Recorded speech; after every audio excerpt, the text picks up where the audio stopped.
Good morning. We are starting, sorry, I am Justine, Wright, research assistant at RHO. And today's workshop is organizing, storing, and reporting of health data for the RHOs by Dr. J Musa, assistant professor of clinical epidemiology at the Mailman School of Health at Columbia University. Dr. Musa is a medical geographer and the deputy director of the Global Psychiatric Epidemiology Group, GPEG, at Columbia University, New York State Psychiatric Institute. He has a leading role on GPEG research projects throughout the world.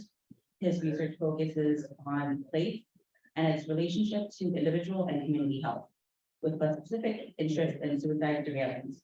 Dr. Musa is a multiple principal investigator of the Guyana Wellbeing Study and the Guyana Wellbeing Child Studies, both with Professor Hoban and co-investigator, who is a co-investigator on the Columbia University of Guyana Research in Injury and Trauma Training Grant Program. Thank you, Justine. Thank you. Thank you for being here. So today we are going to be doing a little demonstration and talk about Excel, and we're going to go from the very basics straight through to something that are a little bit more advanced. And hopefully, if we have time, we will do some demonstrations on some higher level functions in Excel that might be of use. It's impossible to cover everything Excel can do in a 1 hour slot, 1.5 hour slot. Thank you. So, you know, the idea is to start having you think about the kind of things you need and to show how there's different tools and the pieces that you need. And then eventually you can branch out and learn more. I'm always, you know, reachable by email and so on, and be happy to take on some, give you some more trainings, either remotely or when I'm back here in there. Okay. So, all right. Well, today we're going to cover what is data, data types, organizing data, naming conventions, and handling data in itself. It sounds boring. It sounds like I already know all this stuff. Yes, but there might be some others that don't. So we want to be on the same page when we get to the more sort of complicated topics, so that we're all we're all together.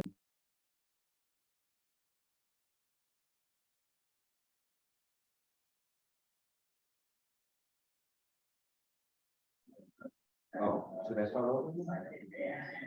Yeah, let's start over. No, can you show? We'll edit that out later. Okay, so we'll start with what is data? Data is a collection of facts, numbers, or for the most part, what we're going to use is numbers, words, measurements, observations, just descriptions of things. And data, if it's stored right, collected right, analyzed right, can lead to great improvements in knowledge and help build knowledge gaps.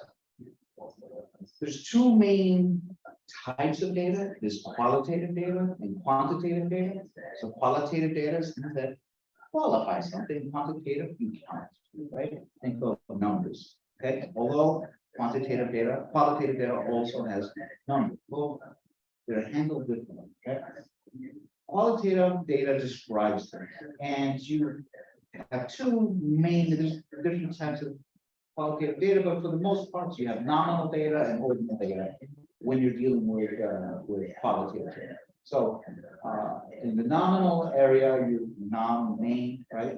Names, colors, addresses, text fields, but it could also be numeric. Okay. For example, if handled some ways, for example, region, right? Guyana region 4, it's a number, but the reality is, it's not like you're going to multiply region 4 by 2 to get region 8, right? It describes what region we're in, right? Number 4 it is a number, but it's a nominal type of data. Ordinal data are categorical data that, again, is more qualitative than quantitative, although it looks like numbers and is usually stored like numbers, right? Think of Likert scales, things that have an order in them. For example, you could have something that goes from excellent, good, fair, or poor. You can have it in words, but you can also attribute a number to it. You know, excellent is 4, good is 3, fair is 2, poor is 1. So we store the number, and there's the higher the number, the better, right? You could have it in reverse, right? The disagreement scales, you know, from how much do you agree with this? I agree, a lot, some, not so much, etc. Right? They're stored as numeric. They look like a number, but they're not treated as a number. Okay, you're not going to multiply. Excellent is stored as a 4 is not 4 times greater than 4. It's just a number. Okay? And then we go to the quantitative types of data, which are, again, 2 main forms: discrete and continuous. Discrete are whole numbers, right? Age, it can be a discrete and it can be as a continuous, which is the other type of quantitative data. Because age, if you just have a person's age, 50, whole number is discrete, right? You could have, and all of us have an age with decimals, because if you're halfway through your from your last birthday to your next birthday, you're 50.5, right? So the reality is age can be both discrete and continuous at the same time. Okay. Now,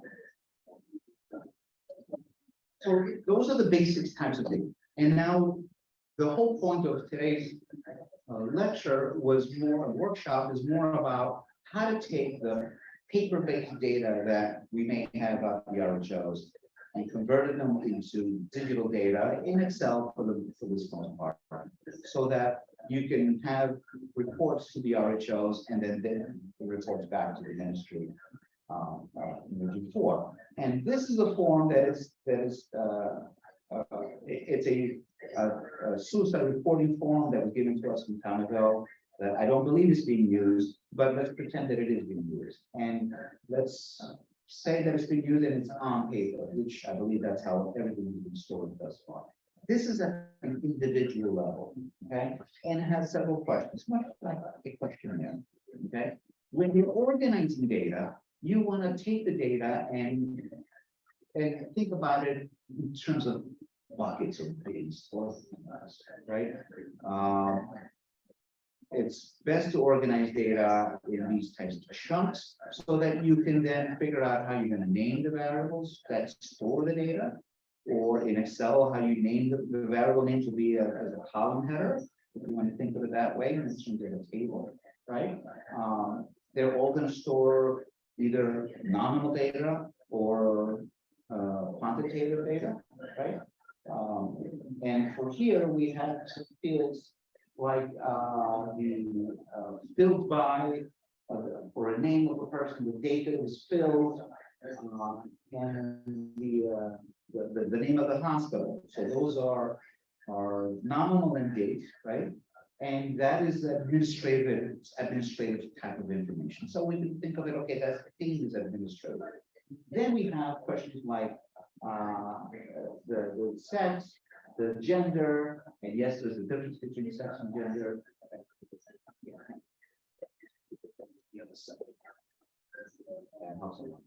I'm getting old. Sexual orientation, age, date of birth, nationality, ethnicity, etc. Those are types of demographic information. They describe a person, right? So we could put that in the bin for demographic information.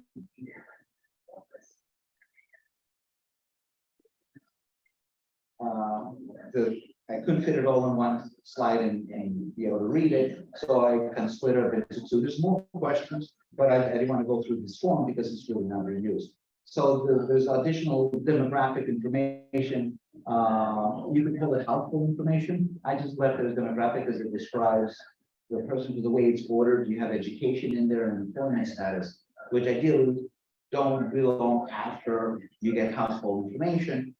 I would obviously flip that in those types of questions so that you have the demographic information, then you have the household information, who the person lived with, the relationship, the contact information, and so on. Notice the form has all this household information, but it doesn't collect the person's name, the person who attempted or the person who died by suicide. So there's a problem with the form, and that's why it's really not being used. Okay, so education, employment status, those are again types of demographic. And then we get into, and I labeled it risk factors. Again, it's a mixture of different things. You could break them up into smaller bins, but for the sake of today, I just call them risk factors. Alcohol use, drug use, other substance use, chronic pain, so physical health, right? Physical illness, disability, etc. Then it goes into more questions about exposure to traumatic things like being raped, suffering type of abuse as a child. And you notice how the form is structured at the beginning part, to just like if it's just someone collecting the information. The other part is almost like a questionnaire, asking questions, which is kind of bizarre for the forms, but it's all right. Now, names. I'm not talking about names of people. I know that form, and we have a habit of storing a person's full name. That's fine on the form, okay? But ideally, storing it in terms of data, you don't want to store a person's full name in one variable or one field or one column, because then you're limited. You have no control on sorting, for example. Say that you want to address, and you stored my name as Dr. J Musa, and then you want to drop the George. You can't. You're limited, right? You then got to figure. You got to go. Say you have a list of 1,000 people. You got to go through there and start believing. No. So if you split it into multiple fields, multiple columns, multiple variables, you can always concatenate or put them back together. And we're going to see an example like this. Okay, so you split them into honorific, like Dr., Mr., Ms., etc. First name, middle name, last name, suffixes, MDs, whatever it is. Okay, the third, etc. Okay, the same goes for addresses. Don't store addresses in one field. Okay, I'm a medical geographer. I like to do these what's called geocoding based on addresses, which it's hard to do in Guyana because of the types of data that we have. But in other parts of the world, like the United States, we have addresses. And again, just like names that you want to be able to sort alphabetically by the person's last name, we might want to group people into a certain town or region or postal code. And if it's if the address is stored in one big field, we can't, because then you got to figure out, where do people live in Georgetown, and then you got to figure out how to split that out. Okay, there's tools you can use, and there's coding you can use to kind of split that out, but it's much more complicated. If you take it in pieces, much like we took the data and put it into thematic forms, same thing. Some kinds of nominal data, you want to break up into chunks. You can always combine them, and we'll see an example for that. Okay, so split it into the lot, the street, the village, town, city, region, the postal code, etc. If you're in the States, you do city, state, postal code, etc. Okay. So there are 4 main data types. There's actually more, but for today, we're just going to keep it simple. Okay, we have string or text type data, and these are again names, addresses, nominal numbers like ID numbers. I know that an ID number might be 1, 2, 5, 10, 12, whatever, or a longer string. Telephone numbers are numeric, right? don't want to store them as numbers though, because again, you're not gonna multiply them, you're not gonna add them. You wanna treat them as a text or a string, because then if you wanted to add in the country code, it's much easier. Yes, you can always convert, but it's much easier if you just set them up. The biggest problem is if the ID number, say that it's a 4-digit ID number and it begins with a 0. If you store it as a numeric and you don't have the 0 disappears. And we can see an example of that in Excel. In the United States, postal codes, a lot of them begin with a 0. If you store it in Excel as a numeric, as soon as you type it in and you hit next, you save, that 0 is gone, and then you're left with a 4-digit postal code that's postal code. So it's a big no. Okay, so things that look like numbers, but you're not going to do any math operations, save them as string notations. Very, very good. Okay. You have dates, obviously, the dates are dates, and you also can have dates with time and in terms of hours and minutes, but we're going to keep it the dates for this purpose of today's talk. Integer, no decimal, whole numbers, right? A discrete age, as we said before, a floating point, they're called floating point, don't get confused, think of the point as the decimal, okay? Continuous age, 15.5, 15.2, 1.3, 1.8, whatever it is, height. If you do it, centimeters, you can have it as an integer, or you can have, height or weight as a floating point, okay? Okay, so let's get organized. Besides organizing the form, we have to organize how we store the data.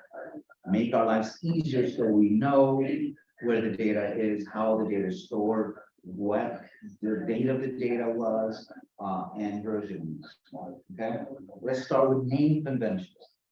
Find a good naming convention and stick with it. I know it's very hard. I tend to change naming conventions too, but I follow at least a similar format. Organize and name your folders, files, and variables to help find those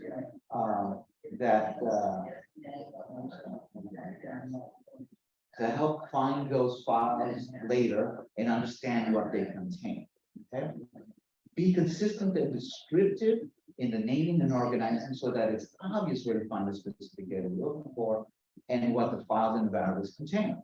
Okay, we'll talk about naming conventions of the actual files and the variables in a little bit. Set up a clear directory structure that includes information about the file, title, date, version, what type of data is it? Is it suicide data? Is it personal information? And you should keep that kind of confidential. And I can also help you with tools to keep that type of data more protected instead of just having them floating around in the Word document. So, okay.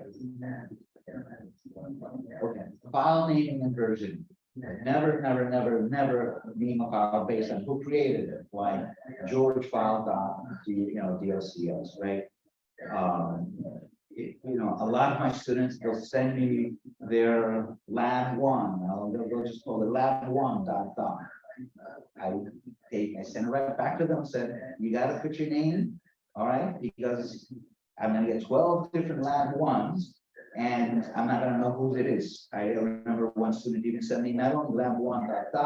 but then he wasn't even inside the Word document.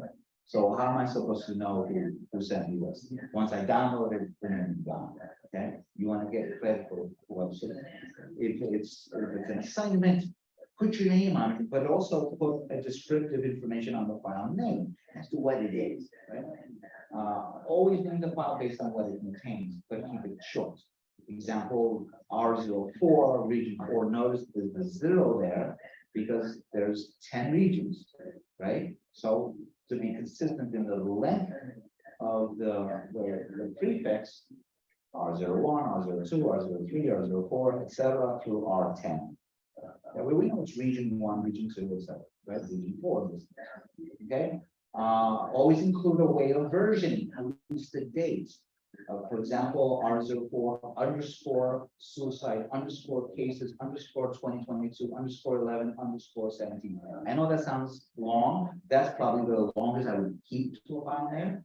Notice that I didn't use spaces because there are some softwares that have a problem with spaces. Mac people, they've had a much easier time than Windows people like myself with spaces. Windows didn't like spaces until about 20 years ago. Okay, it still has some problems with it. If you're using programs and you're writing code and there's a space in there, it could break the program. Okay. And notice that if I then have a newer version, on the same date, I would put an A or B or C or some other way of D1, D2, D3 of figuring out what version on a certain day it was. Now, why is that important? That's because a lot of times, especially me, I'll make a mistake later on and I'll overwrite something that I needed. Wouldn't it be great if I had an older version? I already saved and closed it. Well, if you don't change it, the first thing you should do is you open up, do a file save as, change the date, change the version, then work. Then close it and save it. You don't have to worry. Get into that habit. Open the file, file save as. Open the file, file save as. That way at the end, when you click save, you're not saving it to the old version every time. Notice that we use the year first, then the month, then the day, and then lastly the version. And pad that with zeros. Again, the zero padding with zero, so it's consistent. Okay. Why? Well, because it will sort properly. If you want to sort your directory by the date, that's fine, but you want to sort it by name. And so, for example, the file ends with 16/11/2024. That'll actually sort before 17/11/2022. See how it works? So if I want the latest one, if I sort in descending order, the folder, it'll be at the top. Well, in this case, let's pretend that that was the 2022 and the other one was 2019. Okay, it won't sort properly. Okay, so also with the padding of the zero. Wow, because they would say we will put the year first, 2022, and you don't have to use the underscore to separate the years and the months and the days. I like to do that simply so it's easier to see, because otherwise, if you have a string of 8 numbers, it's much harder to see the dates and times. But say that you don't use the zero padding. 2022_6_4 will sort after 2022:11_17, simply because 6 is greater than the 1. Ever see that? But if you put in a 06, it will sort properly. Okay, we're good. Okay. Okay. Now, naming conventions apply. File names should allow precise identification from the name. Try to keep it as short as possible. Choose a format again. When naming the file, then use it consistently. Do not use special characters, the hash mark, the dollar signs, etc. Use underscores to separate the names. Okay, there's different types of ways of organizing your data, your file names. I like to use the underscore. Some people like to use dashes. I'm not a big fan of the dashes, but some people like it. That's fine. I like the underscore. Then it's easier for me. It's easier to read. You can have the normal separation like file name. I don't like that because if you're trying to title something, it's just a run on of different stuff and it's hard to read. The camel case, which you have file with capital F, name with capital N. That's good because you're saving a space of the underscore, right? So it helps to keep it shorter. But sometimes it's, if you, again, I like to follow one type of convention. So if I use underscores for my file names, I'll use underscores for my variable names. And title case, a camel case is fine for variable names, but some programs require that it'll all be lowercase. Like our one for red cat, all variable names need to be lowercase. Well, then you're stuck because file name will be fine, but maternal education will be over one word if you want to name the variable. Okay, let's go on. Consider including some of the following information in your file names, right? project or purpose of, yeah, and using an acronym, and we like to use acronyms all the time. In our studies, we, for example, the Guyana Well-Being Study, GWB. So our file names will begin with GWB underscore, then something about what that file contains underscore, the date and possibly a version. Okay, you can also use version numbers instead of A, B, C, and so on. And we do that with some things like our analytical programs. Again, the version date, 4-digit year, 2-digit month, 2-digit day, use the padding reserves for the example I gave you. Okay? Obviously, a 3-letter file extension for application specific files. Now 4, but that's fine. Even for Mac folks, put the file extension in. It's easier when we're sharing with other people. Included in the directory, or if this is a good thing to do, if there's a lot of stuff in that directory, include a readme.txt file that gives you some information about what the folder the project contains. That way, if you get confused, what am I in the right folder? You can open up the readme text file, and you can see it. Okay?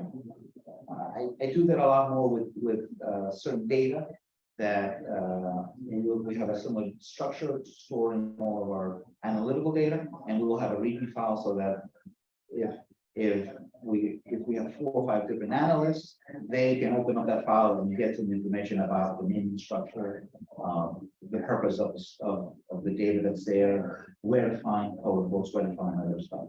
Okay. Variables. As with file names, as with everything else, variable names should allow precise identification from the name. Keep it short. In the old school days, I'm old school, we were required to keep it to 8 characters. Okay. Now we can go up as long as 64 characters or something. Never have a 64 character value. It will be more headaches than keep it short. Okay. Choose a format and naming conventions and use it consistently. Do not use special characters, hash marks, $. Most Excel will accept it, but then if you want to bring that into an analytical package like SPSS or R or even like Microsoft Access to store the data in a higher level format, you can't, because your file names cannot have spaces or cannot have special characters. Okay. I like, again, to use the underscore. You can use the comma case, but you can use the no separation specific for. I personally like the underscore, okay? Especially if you're going to be doing something in RedCat. Again, to collect data using RedCat, it has to be all lowercase. The comma case is going to mess things up, so use the underscore. Okay? Good. We're moving along. Variable name styles. There's different styles, and a lot of people like to use the one-up numbers and question numbers, and we'll talk about why they like to do them, use them. I highly recommend you don't use them because they mean absolutely nothing unless you have the original questionnaire, okay, or the original paper form that was used to collect the data. Okay? Mnemonic names, absolutely. Prefix, root, suffix system, absolutely. Combination of the above, absolutely. And we'll go into each one of them so we can see what we're talking about. Okay. Again, try not to use the one-up numbers. Each variable is numbered 1 through n, right? B0001 through B, 300. Okay. It means absolutely nothing unless you know what the data is supposed to contain. So it's very hard to use, either for analytical purposes or for any other purposes. Okay? It has the advantage of simplicity, but the disadvantage, the great disadvantage of the lack of information is what that variable contains, much like the file, much like the directory. Okay? Question numbers. Question 1, question 2, question 3, question 1A, 1, 2, 2A, 2B, etc. Like we saw the form before, it has a question number, you can use that. But again, if you don't have that paper question number, that paper questionnaire, you have absolutely no idea what that variable really contains. You might see a 50 in question Q2. Is it an age? Or is it person's weight? Is it Is it the person's age at their last attempt of suicide? Is it, I don't know, the circle? We don't know what it is, okay? It is absolutely nothing. Again, it's, the advantage is it's simple, okay? Like the one-off numbers, but they mean absolutely nothing unless you have the original data. Mnemonic names, names chosen to represent the meaning of the actual variable, okay? They are recognizable and memorable. Disadvantage is that what is obvious to you as creating the variable may not be so obvious to someone else reading the variable. I'll give you a kind of a funny story. Many years ago, we're talking about 25 years ago, we had someone that created variables, and again, we were limited to 8-character variable names. And he created a variable and called it mom nuts. And I said, what does it contain? And so here we are 20 years later, trying to figure out what this variable contains.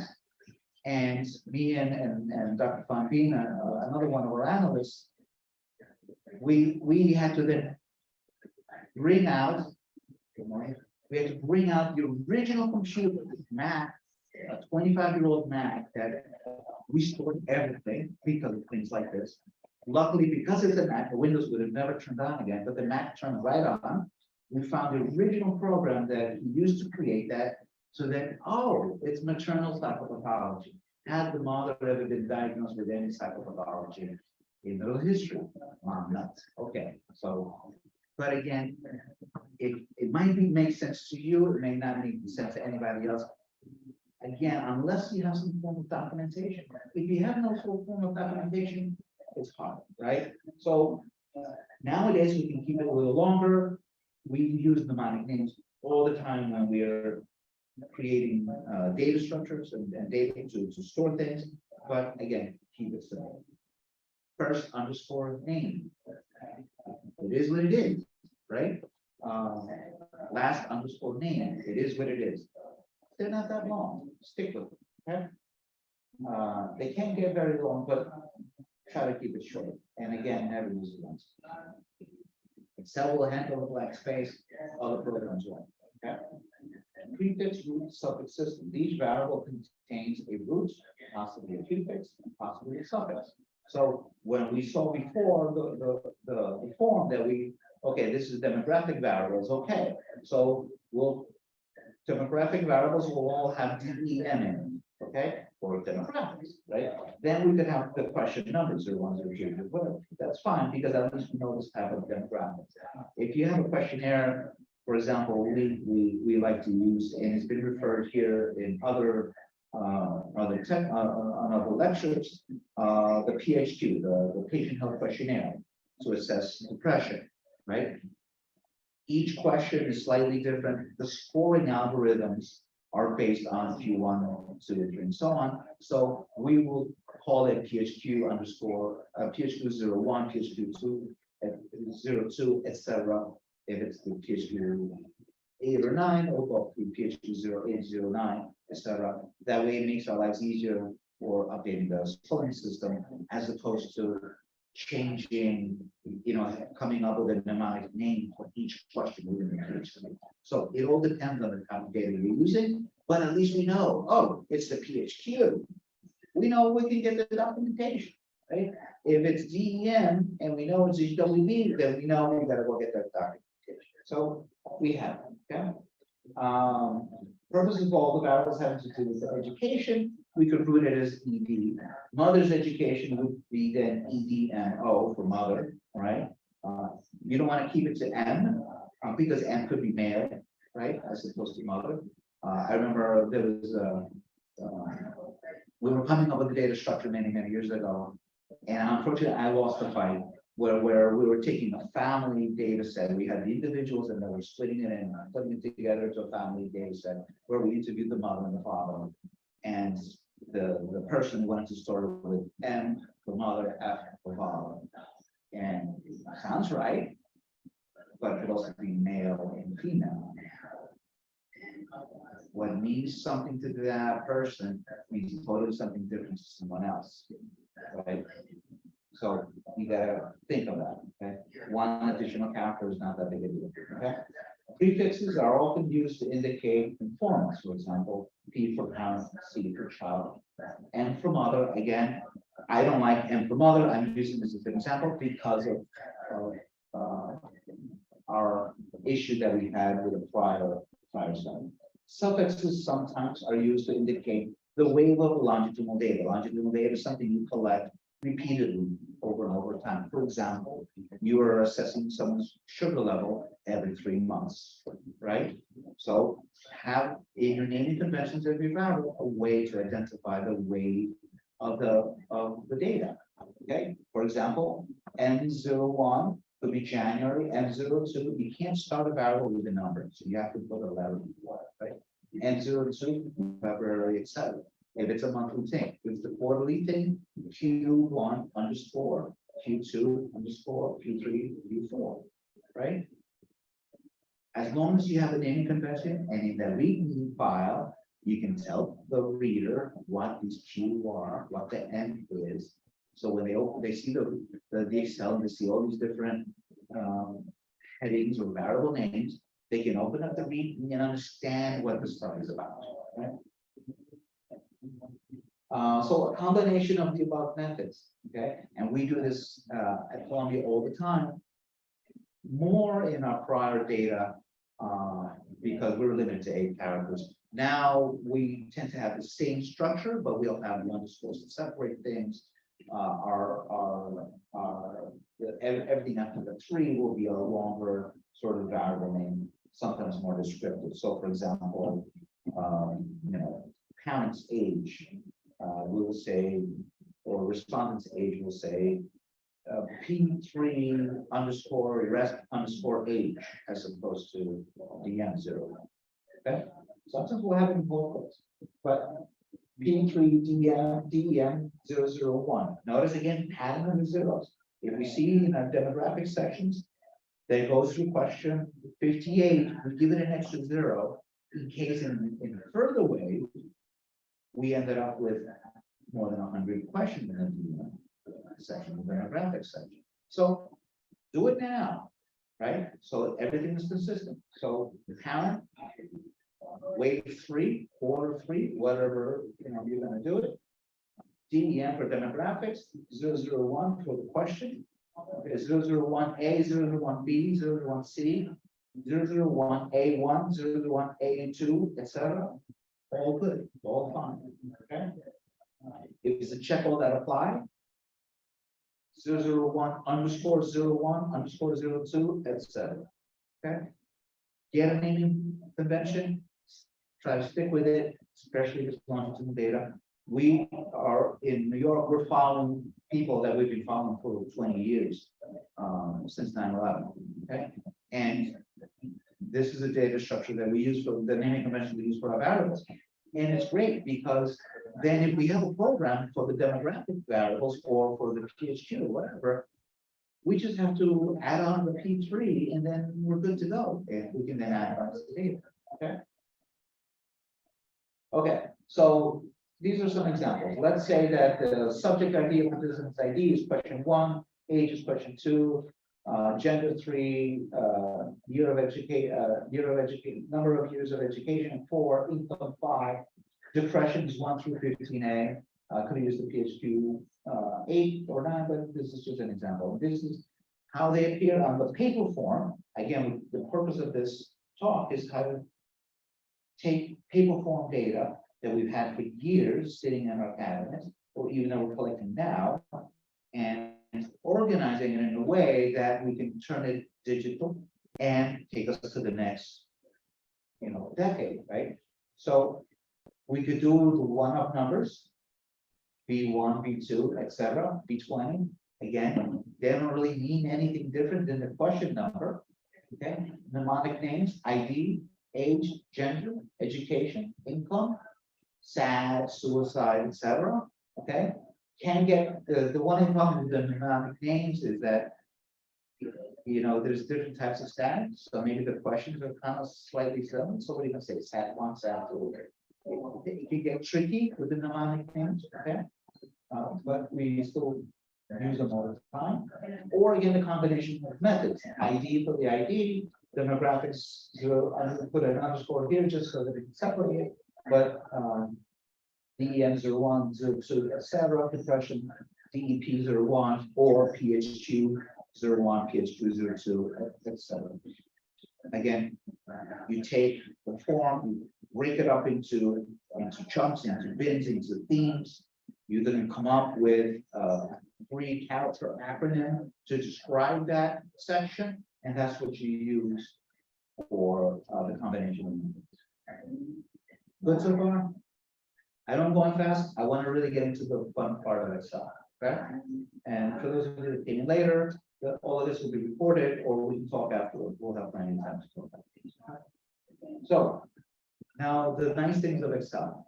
Excel does some things wonderfully, some things horribly.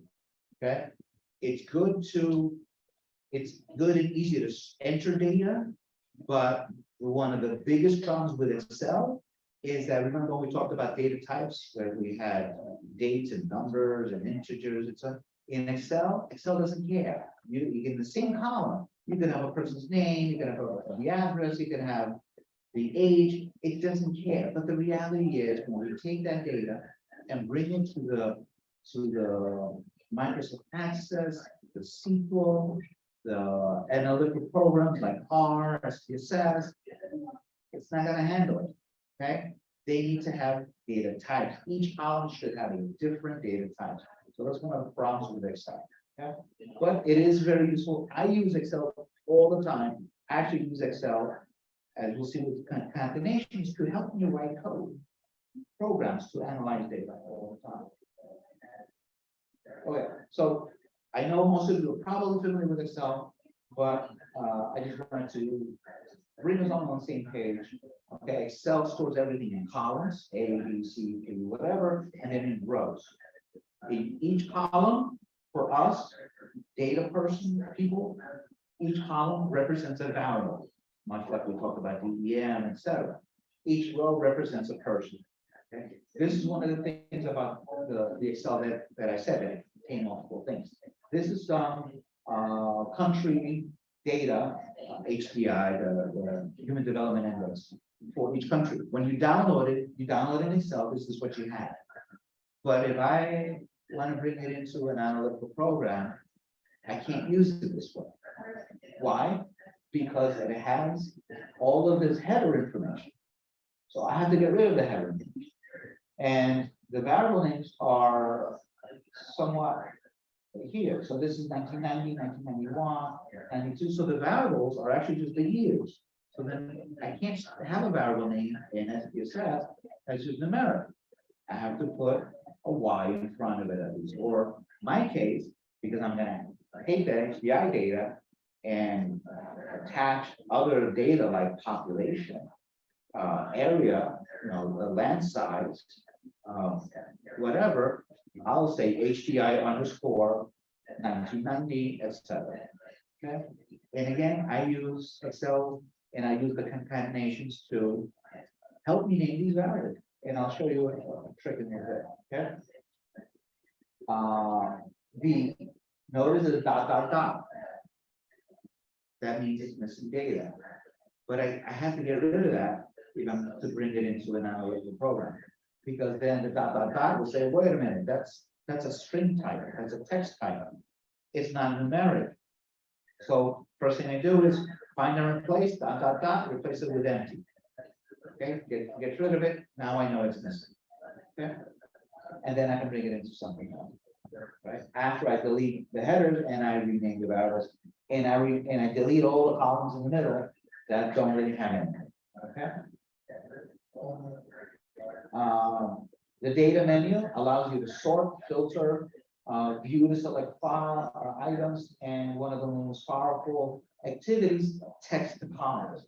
A lot of times we'll be given text data, comma separated values, which I actually hate comma separated value files, simply because sometimes if I have an address that has a comma and is stored as one field, that will break it up into multiple columns. I'd rather have it separated, and semicolon is better, but it's the same thing. I like to use the pipe, which is the long bar, which is on your keyboard. My keyboard is right above the enter key, okay? That pipe, nobody uses except for data people, okay?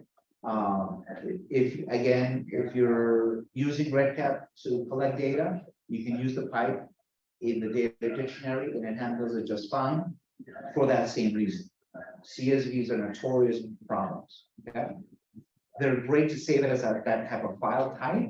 If it's a text file and you know it's data, try not to use commas to delimit your fields. It could be very problematic. Okay? But the text to columns, which I don't have an example here, but because I figured we're taking paper forms and bringing it into the digital, that's the purpose of this. So most likely you're not going to have to deal with text to columns too much. But say that you had a person's name in one field, you know, Dr. period space George space Musa. You can then use that text to column to split it up into the three fields. Dr. George Musa. Problem is that some of them have a middle name, some of them don't. When you do that, then some of them will be split into three columns, some of them will be split into 4, 5, etc. Okay. Again, it's better if you start storing it all split and then add it on. Okay. So this is what I'm talking about. Okay.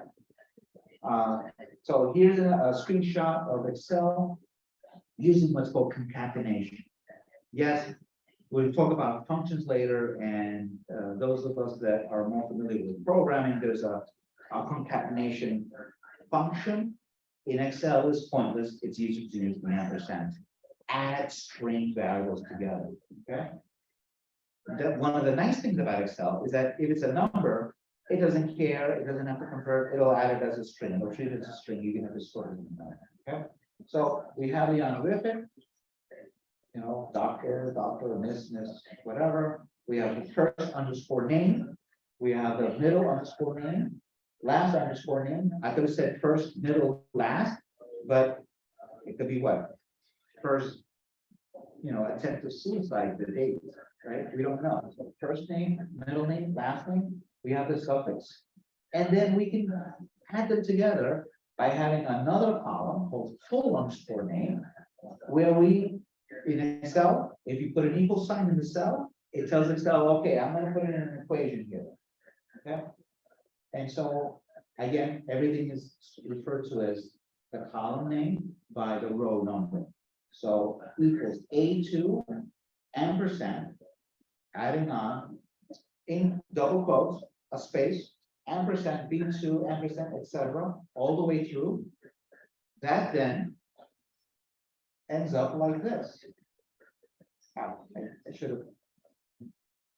It'll look like this, okay, with everything together.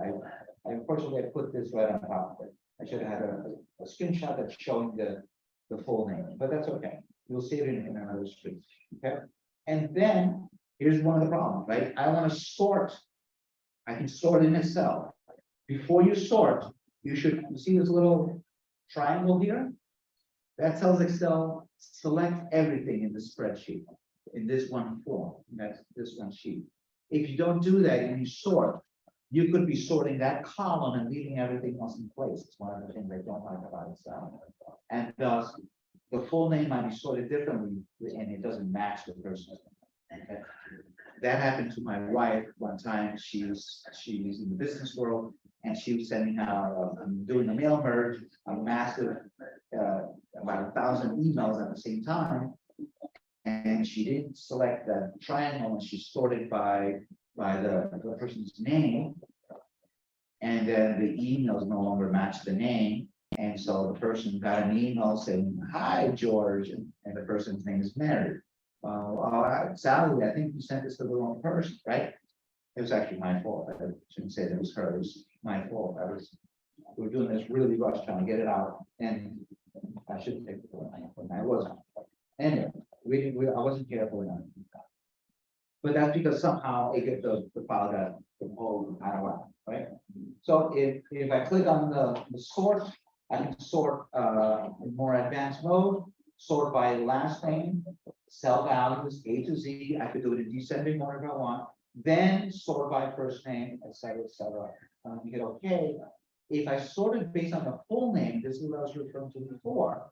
This is the original way it was sorted by full name, because DR period C is, when you sorting things in alphabetically, is before things like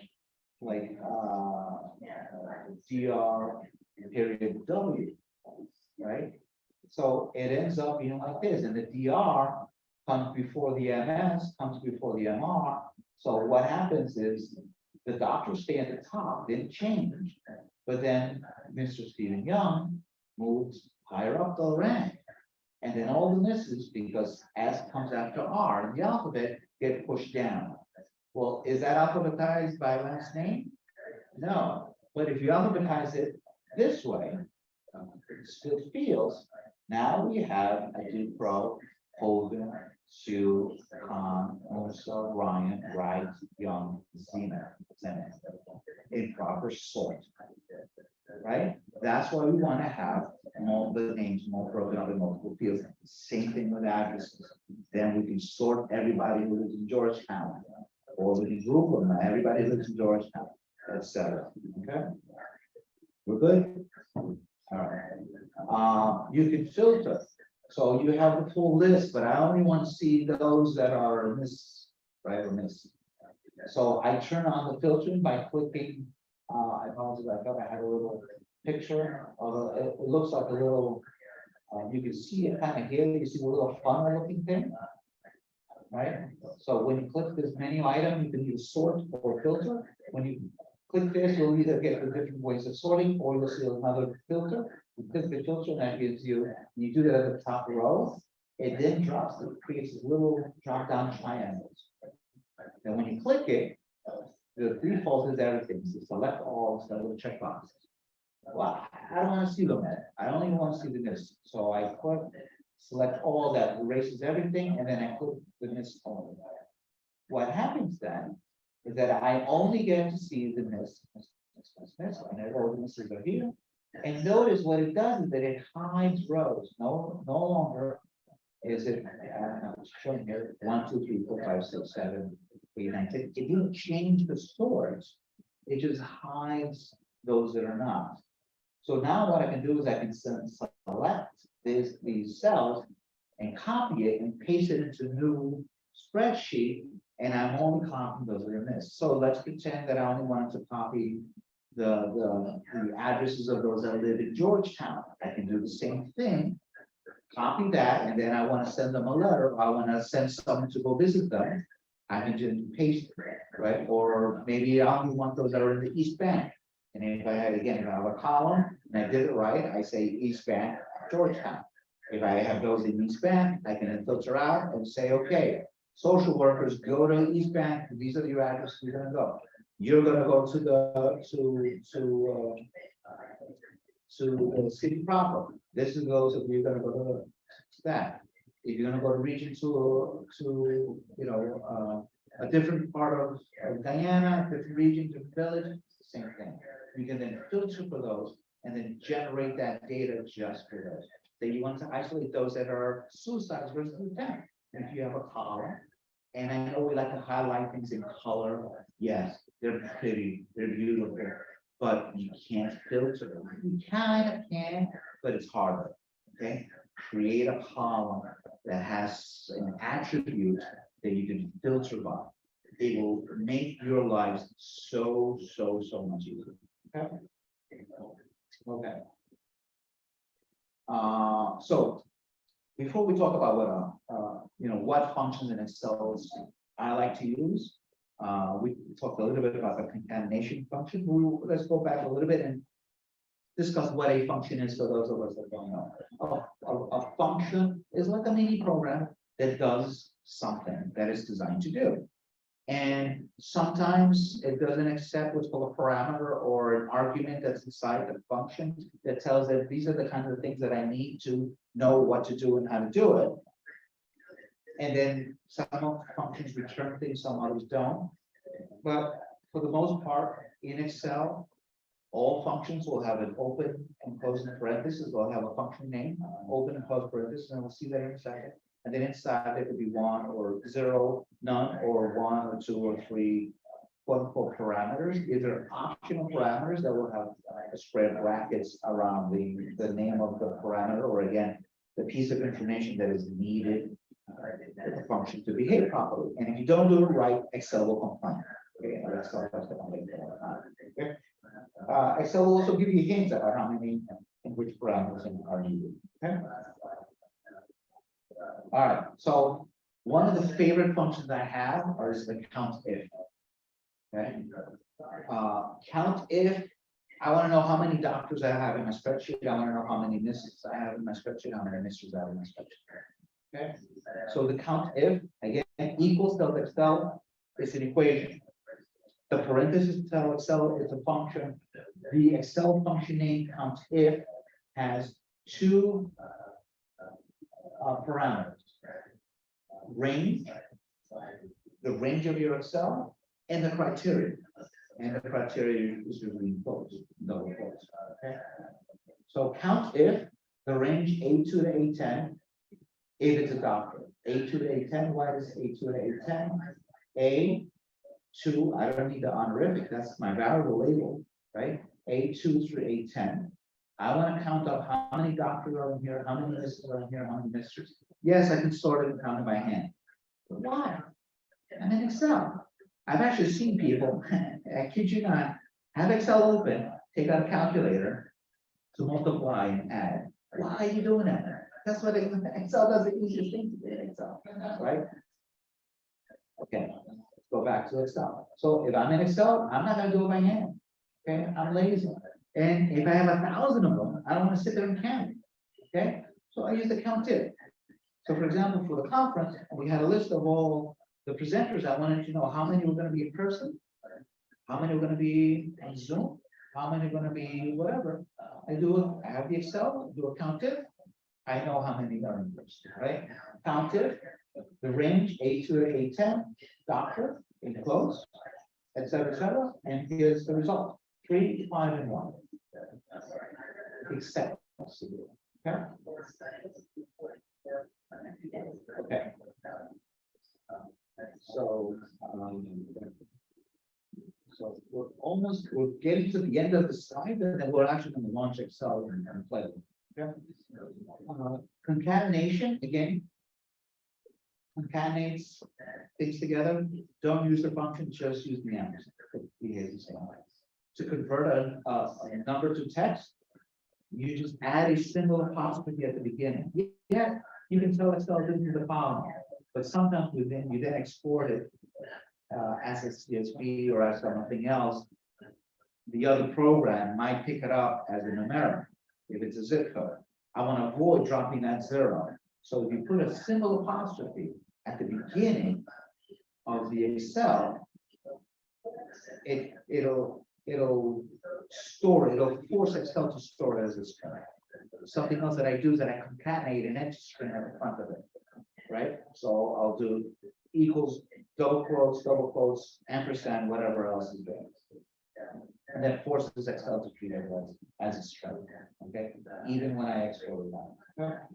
Other text functions that I like: left, right, mid, lower, upward, and proper. We'll see examples of that in a second. So for example, I want to grab the middle initial of the person's middle name. I don't want to put it in the whole person's name. My middle name is Jose. I'm Dominican. Okay, so you have to figure it out. I'd rather be Guyanese, but I'm Dominican. Okay, I'm halfway to be Guyanese.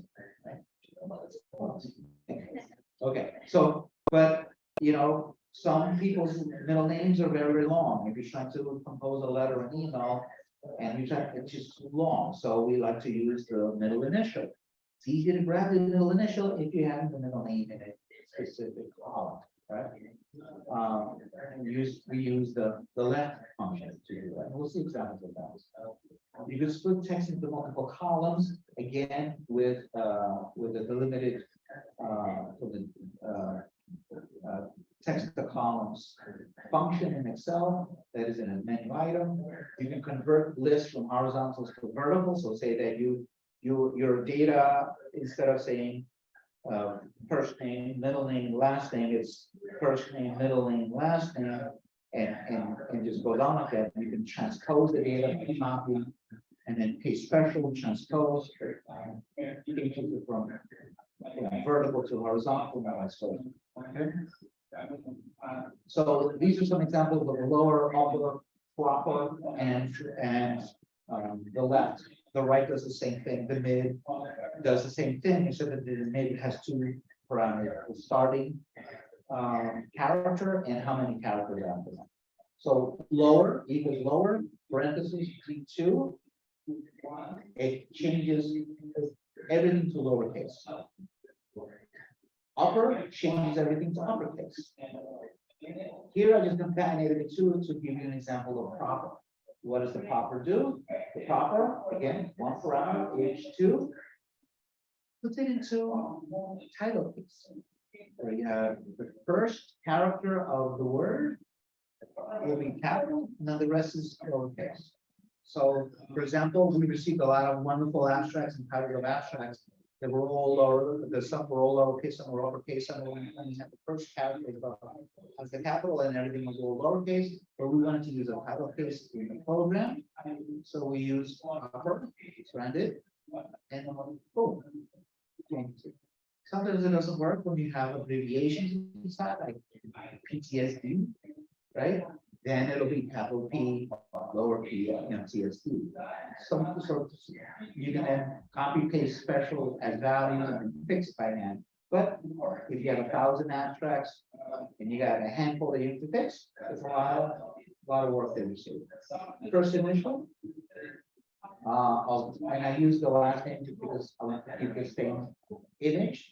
So left, what's the column? How many characters? One character. The left, so the first character of D2, A, B, C, A, H, H, K, and etc. The right does the same thing.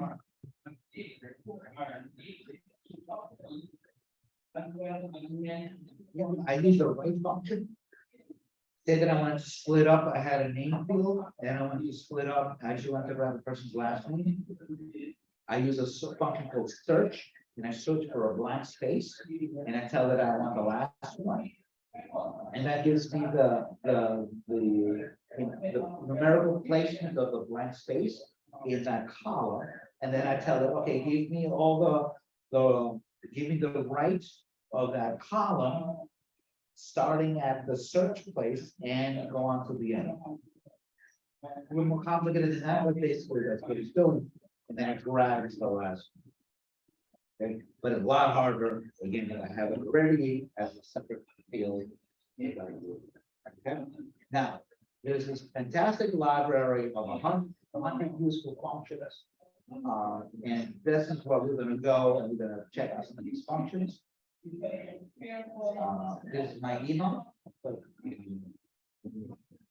me get out of this particular mode. Any questions before we go on? Any questions? Can you see me?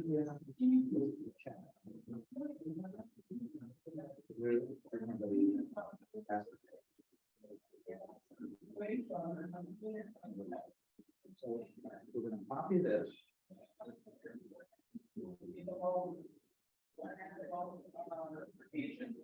Made it a hyperlink, so I didn't do this, but it's okay.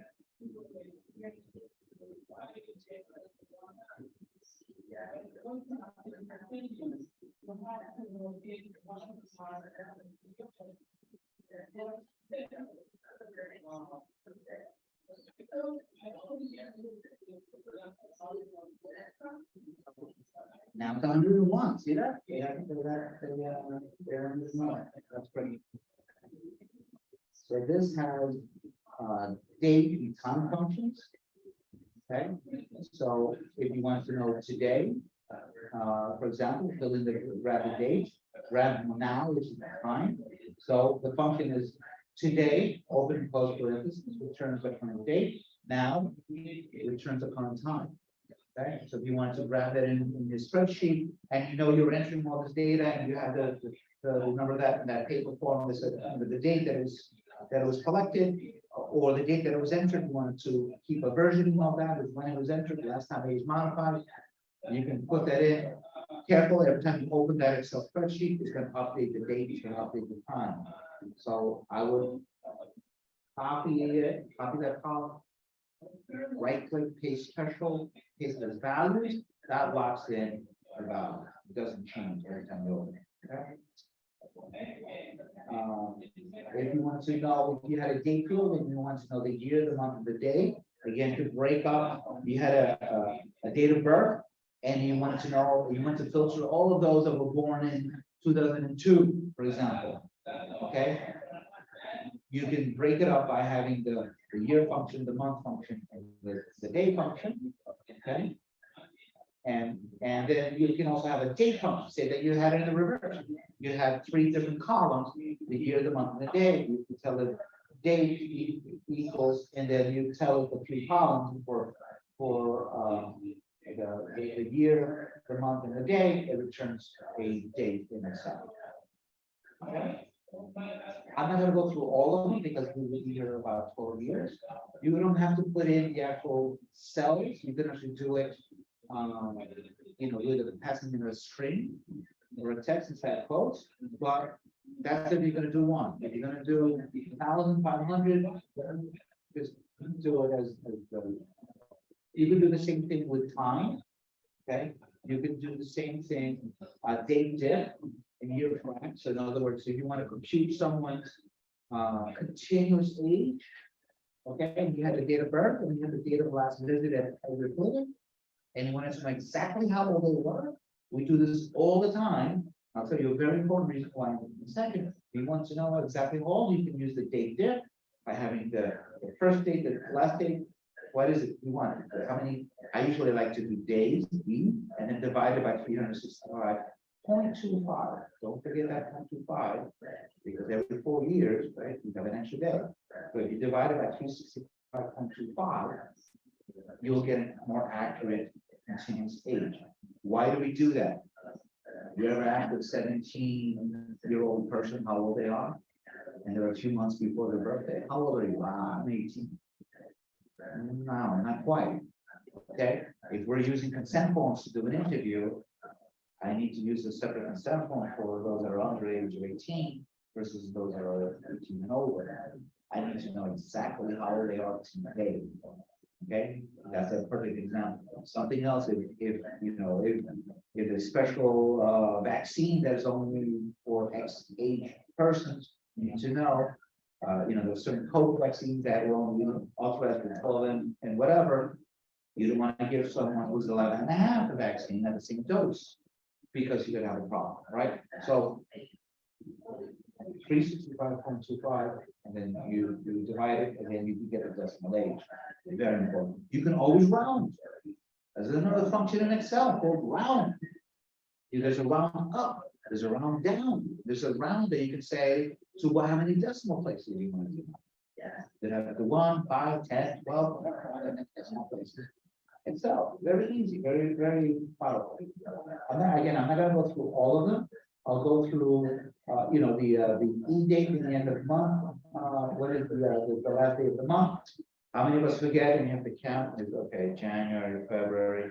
The ones that the knuckles are the ones that are 31, right? January has 31, February doesn't, March has 31, April doesn't, May has 31. That's how I remember it. Well, EO month, it goes out.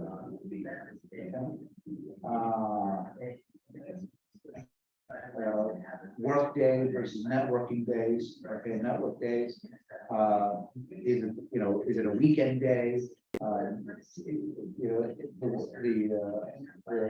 returns. Whether I would look at this holidays things because it's based on the U.S. It's not here, but you could also find out if it's a Monday or Tuesday or Wednesday based on the date.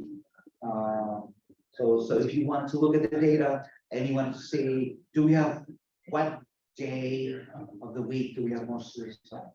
Is it Saturday, Sundays, Monday, Tuesday, Wednesday, and you have the data of suicide. A very simple function will return 1, 2, 3, 4, 5, 6, 7, 8, and 7, and then you can then determine is it a Monday or Tuesday or whatever. Sundays is 1, Tuesday, so. Okay. Very, very, very powerful. I'll keep going.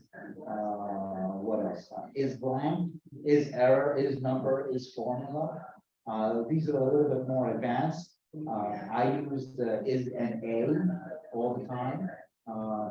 To if I'm having a function and it returns that it can't find it or is not applicable, I grab it and say, okay, if it's an a, I'm going to replace it with a 0, else replace it with a real thing.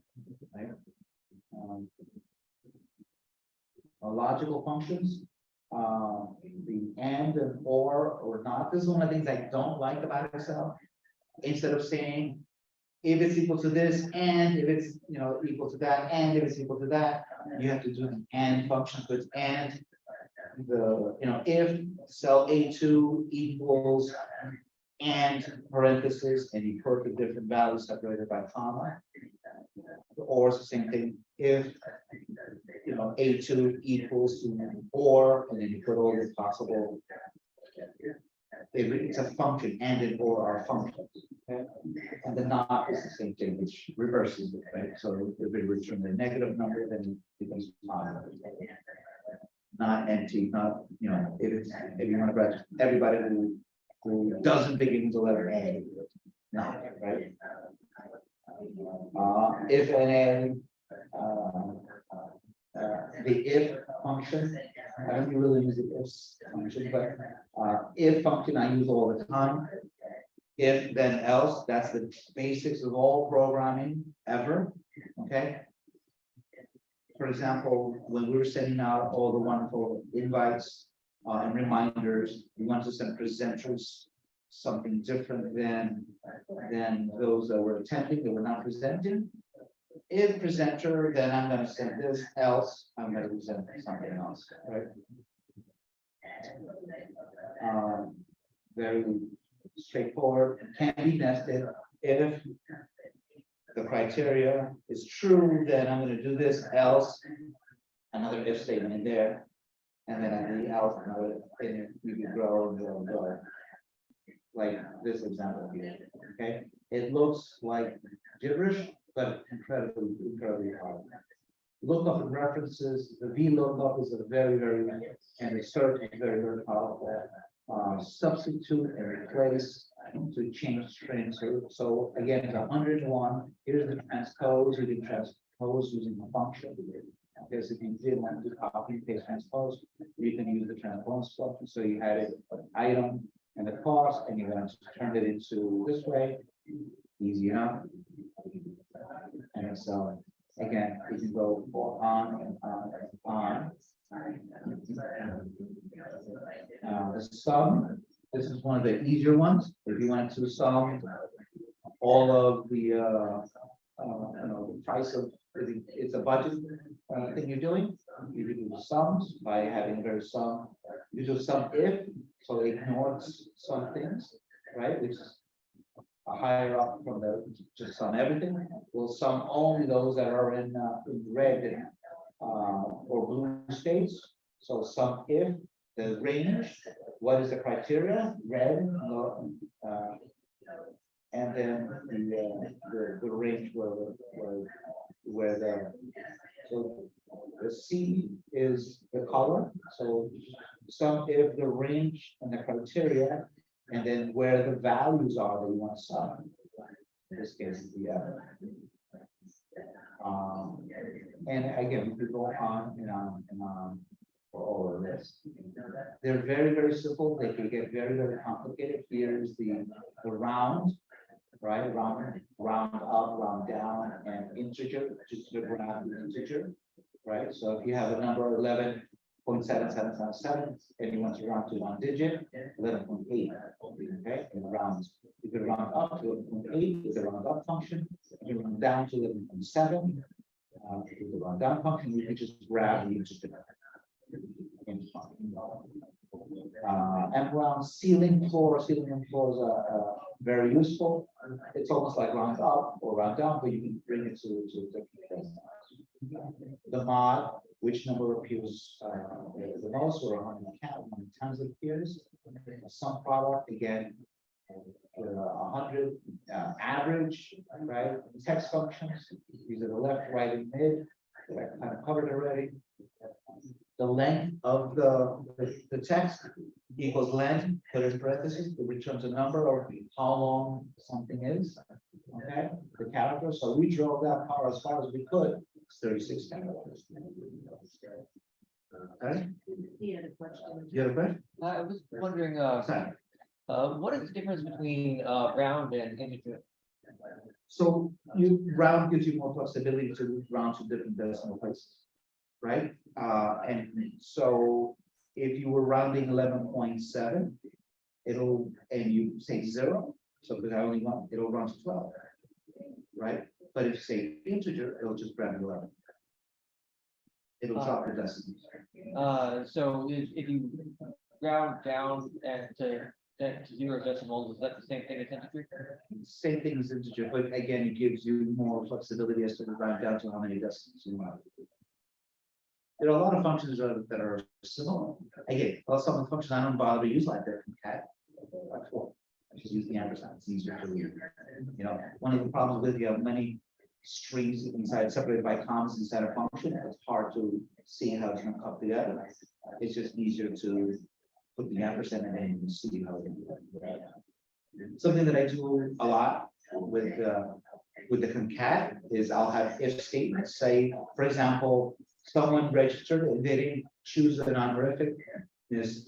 whatever, and I don't want to have that empty space at the beginning, because otherwise I'll have an empty space. So I'll say if the length of A2 is greater than 0, then give me the value of A2 ampersand blank space close the else give blank double quotes, nothing there, close the parentheses, then ampersand, another thing for the first name. The same thing for the middle name. There's no middle name. I'm not going to bother to put the first initial with a space afterwards. I want to ignore it, so I use it instead. What I should have done on my laptop, so I get me as opposed to the other thing, then I could show you all. Well, here we are. Search finds so I'm looking for car inside this string. It returns the number as to where it found it. Okay, and you can tell that the first instance, the last instance, and so on. The search, I usually like to search for blank space to figure out the names and so on. So for comma, if it doesn't find it, it gives you this horrible hash value exclamation point. So what you use is the is number equals is number parenthesis search whatever. If it returns a number, it gives you the number. If it doesn't return a number, you can replace it with a 0. That tells you or a -9. And that tells you ignore it. Replace and substitute. They behave differently. Okay. The substitute is probably more straightforward. So you have the input here is asterisk red. Replace the red. And you want to replace in this case the hash. So for the replaces the asterisks, you end up like this. So you can see it here. Replace star red 1 2 with a blank space. Turn the red.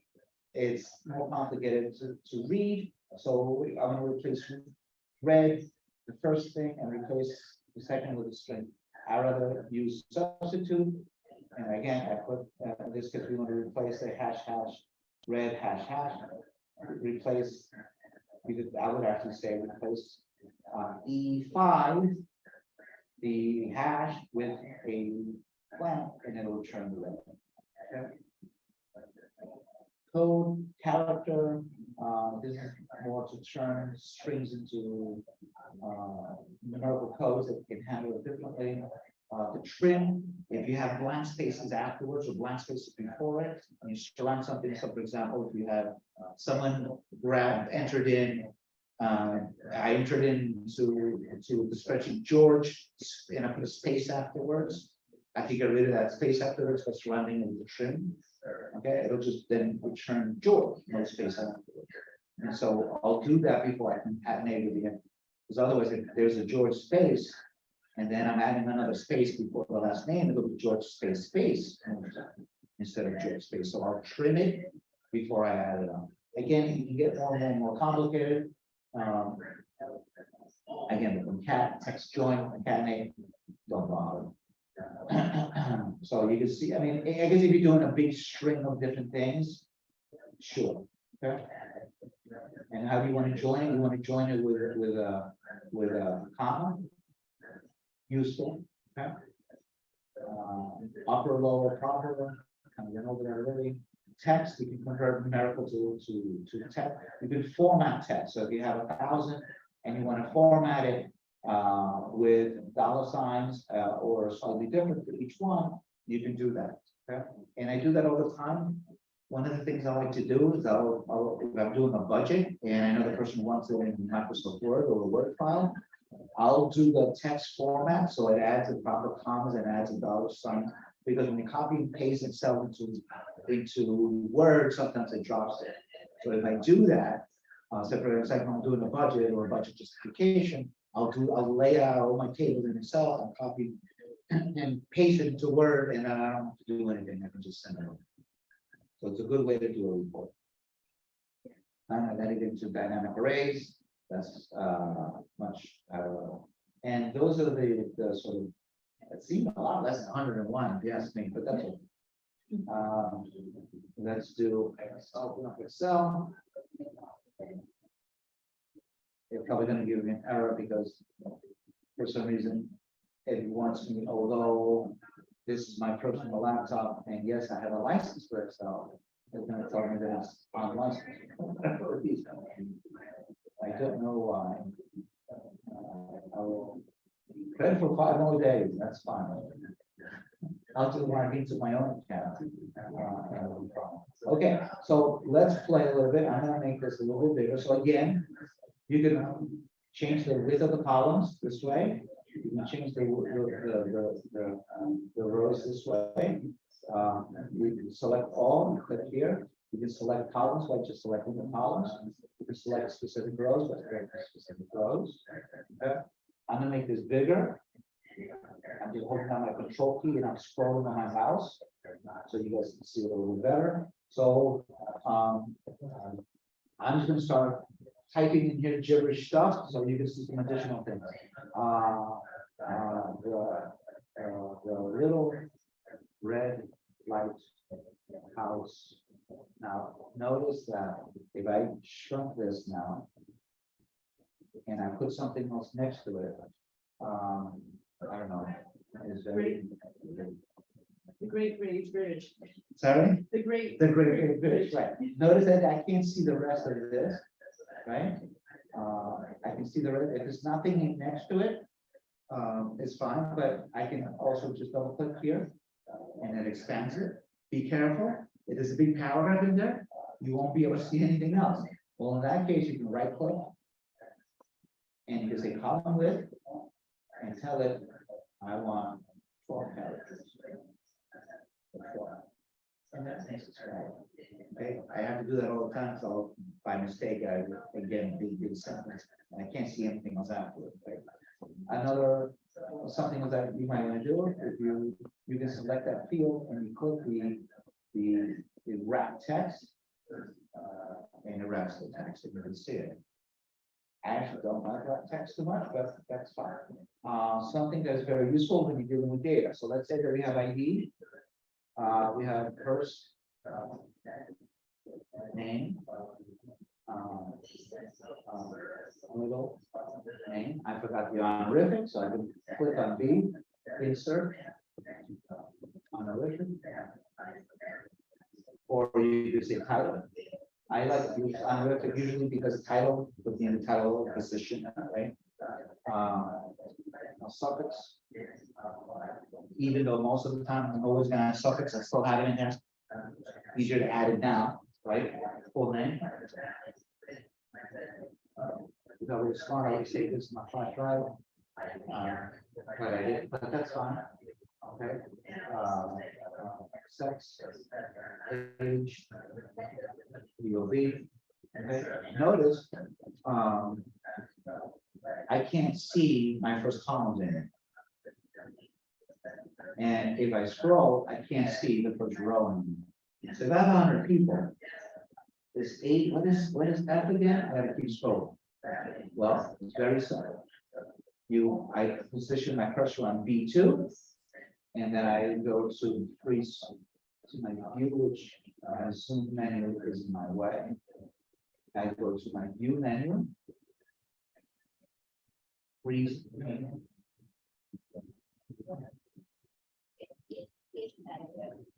View. Freeze panes.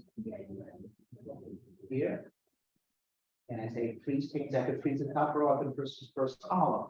But then I want the combination of both. So I'll freeze pane at B2. And I'll do freeze pane. Now notice right now. Stays at the top. Some people like pivot tables. I hate pivot tables. I can then scroll over here. I don't have to keep it at the ID. I can unfreeze things. And let's say that I'm going to take the full name of this, and I'm going to then insert it before we unrip it. Insert cut cell. Now I'm going to freeze things here. Freeze things. And I actually maybe I want to take the ID. I maybe don't want to see the ID because I won't remember. So I'm going to leave it for now. The ID.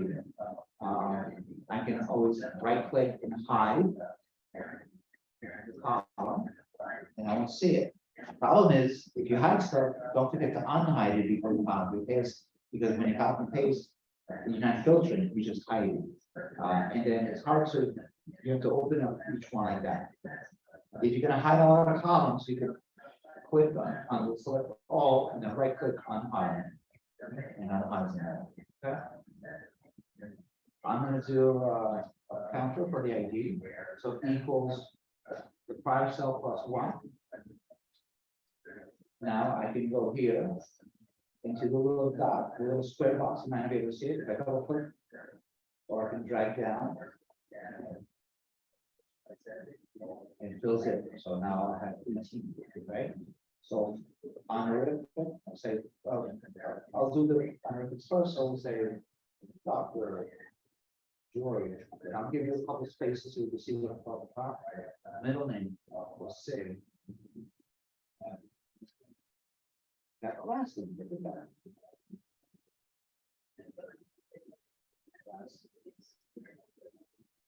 And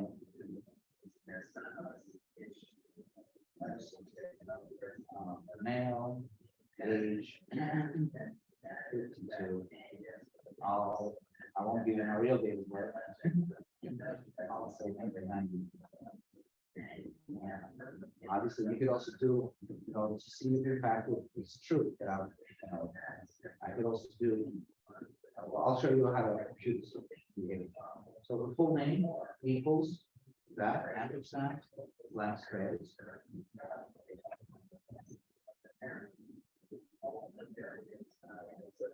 Two ampersand.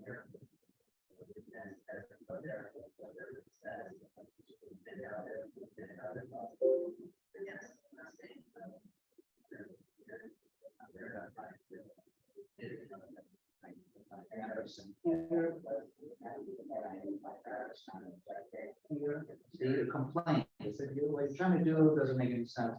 Why are you talking about R2? Right? So now, notice what happens with George and Jose. Okay. I'm going to leave it like that for now. So we'll say Miss Justine. And I'm not going to give you a middle name. Right. Right. Stephen. I'm not gonna do the honorific with it. Okay, so if I copy this equation, I get Miss Justine space, right? Yes. And be nice if I saw Stephen. Okay, and get my Zoom. There in my way. Okay, Stephen, it's got a blank space before his name, right? So, okay. I'll say, if C, the length of C2 is greater than 0, then given the value C2 and the ampersand, else, separated by comma,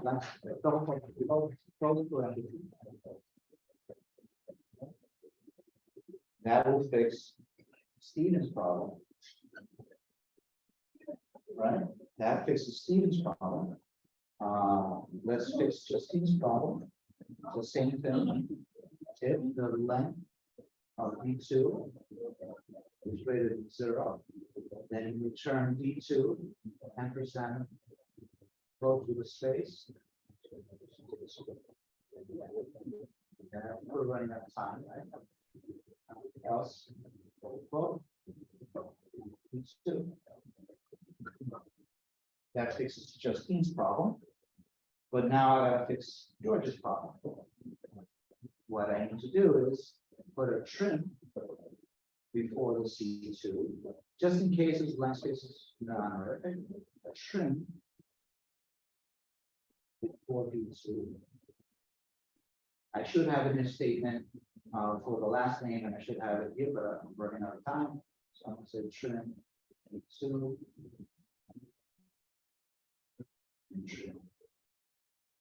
B2. And that fixes George's problem. I only want my middle initial. So then instead of saying trim B2, I'm going to say,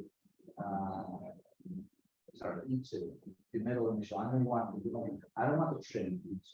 So then if length of B2 is greater than 0, then left into 1 gives me 1 character. That's right.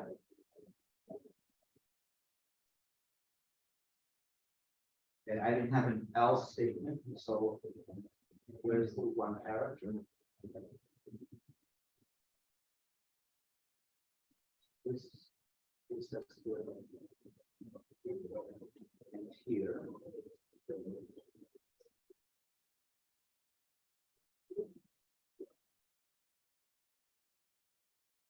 Negative that. If I wanted to put a period in there, just say give me the length and period. Here's the case. I use this again Excel to write programs, code for analysis. If I need to, instead of writing a fancy macro to in SPSS, for example, or SAS, and I want to set all variables that are, we have the don't know code 9999. I want to set it to missing. I'll just say, I'll write it in Excel, and because I'll have I'll copy the variable names from it's easier to output the variable and just copy and paste it into Excel, and I'll write that code, and I'll surround my concatenations with the actual SPSS or SAS code, and then copy that back into the program instead of writing it 500 lines to set it, and it's all done. Okay. Okay, so I think we're out of time, right? My laptop's fine, it's still back in New York, so I know it's 10:41. Are there any questions at all? I don't see any questions from the participants on Zoom. Any questions at all? No? Again, there's no possible way to cover everything in Excel. The whole point is to start us discussing how to take the paper forms and convert it into digital so that we can have it for future. And then I'll be back in the spring, and I'm actually gonna roam the coastal area, again, going every 1 day for each of the first 5 regions, and I'll do that again at a future point to go down to the interior to give a 1-day training for all the data folks at the RHOs. Okay? Thank you.